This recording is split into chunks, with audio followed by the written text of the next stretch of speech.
Assalamualaikum warahmatullahi wabarakatuh. Saya Isma Imamatunisa dengan NPM 212151031, Prodi Pendidikan Matematika, Fakultas Keguruan dan Ilmu Pendidikan, Universitas Siliwangi.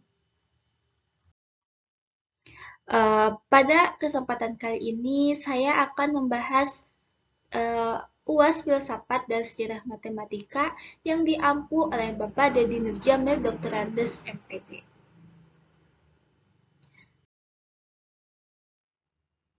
Yang pertama, menjelaskan mengenai representasi matematis. Pengertian menurut para ahli.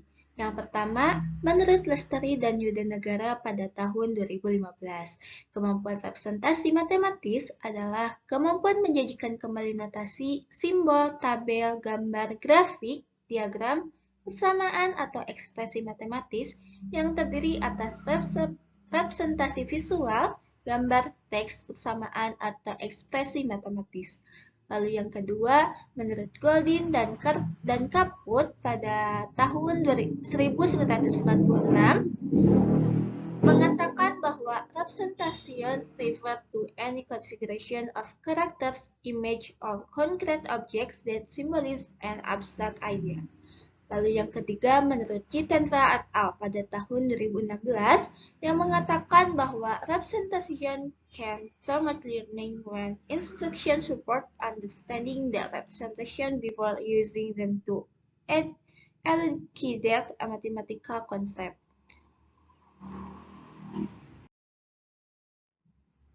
Lalu ada indikator representasi matematis. Representasi matematis yang terdiri dari diagram, tabel, dan grafik, lalu gambar, lalu ada persamaan atau ekspresi matematis dan kata-kata atau teks tertulis. Yang pertama, representasi visual yang menyatakan diagram, tabel, dan grafik.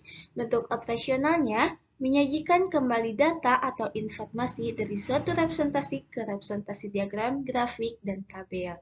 Lalu menggunakan representasi visual untuk menyelesaikan masalah. Kedua, representasi visual mengenai gambar.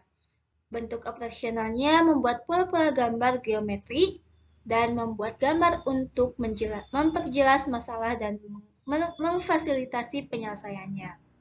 Lalu ada persamaan atau ekspresi matematis. Bentuk operasionalnya membuat persamaan atau model matematis dari representasi lain yang diberikan. Lalu membuat konjektur dari suatu pola bilangan dan penyelesaian masalah dari suatu ekspresi matematis. Lalu ada kata-kata atau teks tertulis. Bentuk operasionalnya membuat situasi masalah berdasarkan data atau representasi yang diberikan. Lalu menulis interpretasi dari suatu representasi, menulis langkah-langkah penyelesaian masalah dengan kata-kata atau teks tertulis, menyusun cerita yang sesuai dengan suatu representasi yang disajikan, dan menjawab soal dengan menggunakan kata-kata atau teks tertulis. Lalu ada jenis-jenis representasi matematis. Pada jenis-jenis ini banyak sekali yang menyatakan menurut para ahli. Yang saya ambil menurut Friedlander dan Tabach pada tahun 2001, mengelompokkan representasi dalam representasi verbal, representasi numeris, representasi grafis, dan representasi aljabar.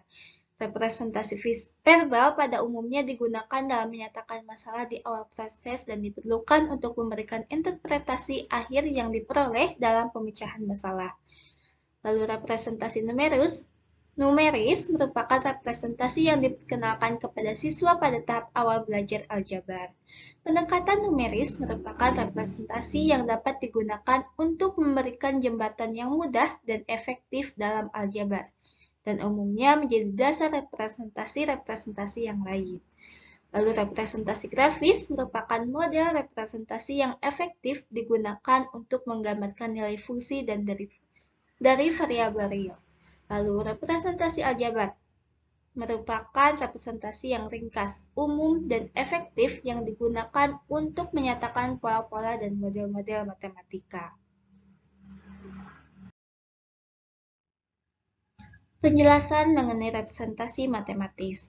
Masalah dalam matematika pada umumnya berbentuk soal matematika, namun tidak semua soal matematika merupakan masalah. Ada beberapa hal yang mungkin terjadi dalam memandang suatu soal matematika, yaitu yang pertama, langsung mengetahui atau mempunyai metode tentang penyelesaiannya, tetapi tidak berkeinginan ataupun berminat untuk menyelesaikan soal tersebut. Dan yang kedua, mempunyai metode untuk menyelesaikan dan berkeinginan untuk menyelesaikannya. Ketiga, tidak mempunyai metode tentang penyelesaiannya, tetapi berkeinginan untuk menyelesaikan soal tersebut. Dan yang terakhir, tidak mempunyai metode tentang penyelesaiannya dan tidak berkeinginan untuk menyelesaikan soal itu. Penyelesaian masalah adalah keterampilan yang kita gunakan dalam banyak skenario berbeda setiap hari, apakah dalam mengatur jadwal kita dalam sehari atau menyusun rencana esai. Ini menurut Ling dan Kathleen pada tahun 2012. Menurut Gulo pada tahun 2008, penyelesaian masalah adalah proses memikirkan dan mencari jalan keluar bagi masalah tersebut. Sejalan dengan pendapat Winarni dan Harmini pada tahun 2011 yang menyatakan bahwa pemecahan masalah adalah suatu proses penerimaan tantangan dan kerja keras untuk menyelesaikan masalah tersebut. Artinya, masalah dipandang sebagai proses berpikir seseorang secara terarah untuk menentukan apa yang dilakukan untuk menyelesaikan suatu masalah yang sedang dihadapi. Mayoritas di antara kita menjalani proses-proses ini tanpa merenungkan berbagai keterampilan yang digunakan dalam menyelesaikan masalah-masalah, bahkan yang paling sederhana sekalipun. Dan meski demikian, keterampilan-keterampilan tersebut sebagian besar kita kembangkan selama bertahun-tahun.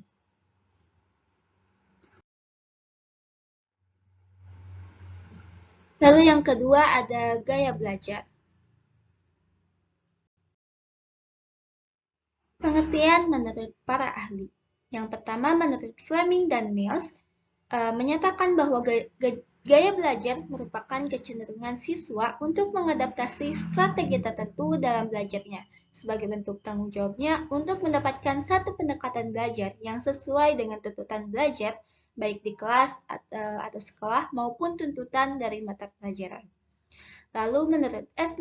Nation mengatakan bahwa gaya belajar adalah cara yang konsisten yang dilakukan oleh seorang murid dalam menangkap stimulus atau informasi, cara mengingat, berpikir, dan memecahkan soal. Lalu yang ketiga, menurut Devater dan Hennerke, menyatakan bahwa gaya belajar merupakan suatu kombinasi dari bagaimana ia menyerap dan kemudian mengatur serta mengolah informasi. Macam-macam gaya belajar. Yang pertama, gaya belajar visual.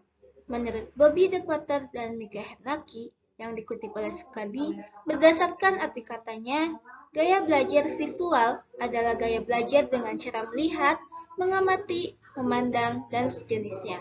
Kekuatan gaya belajar ini terletak pada indera penglihatan. Bagi orang yang memiliki gaya ini, mata adalah alat yang paling peka untuk menangkap setiap gejala atau stimulus rangsangan belajar.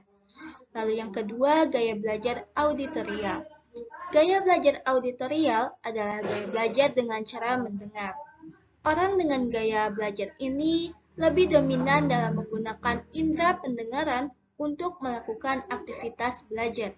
Dengan kata lain, ia mudah belajar, mudah menangkap stimulus atau rangsangan apabila melalui alat indera pendengaran, yaitu telinga.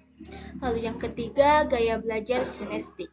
Gaya belajar kinestik adalah gaya belajar dengan cara bergerak, bekerja, dan menyentuh. Maksudnya, ialah belajar dengan mengutamakan indera perasa dan gerakan-gerakan fisik. Orang dengan gaya belajar ini lebih mudah menangkap pelajaran apabila ia bergerak, meraba, atau mengambil tindakan. Lalu ciri-ciri gaya belajar. Gaya belajar visual, ciri-ciri bahasa tubuh yang menunjukkan seseorang gaya belajar visual yaitu biasanya duduk tegak dan mengikuti penyaji dengan matanya.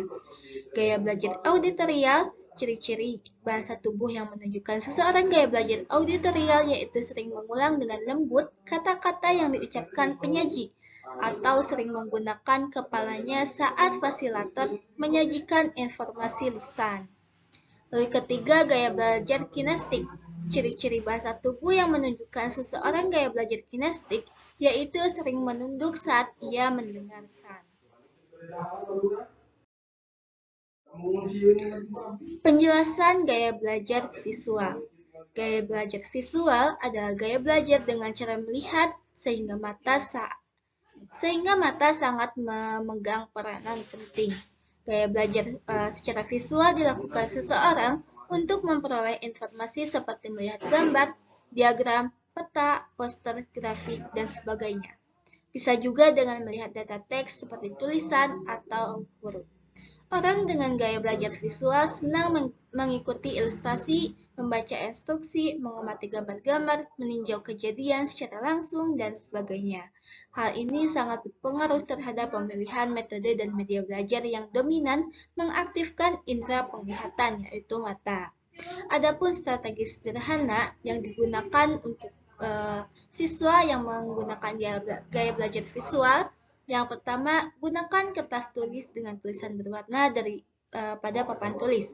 Lalu gantunglah grafik berisi informasi penting di sekeliling ruangan pada saat Anda menyajikannya dan rujuklah kembali grafik itu nanti. Dorong siswa untuk menggambarkan informasi dengan menggunakan peta, diagram, dan warna. Berikan waktu untuk membuatnya. Ketiga, berdiri tenang saat menyajikan segmen informasi, bergeraklah di antara segmen. Keempat, bagikan salinan frase-frase kunci atau garis besar pelajaran, sisakan ruang kosong untuk catatan. Kelima, beri kode warna untuk bahan pelajaran dan perlengkapan untuk mendorong siswa menyusun pelajaran mereka dengan aneka warna.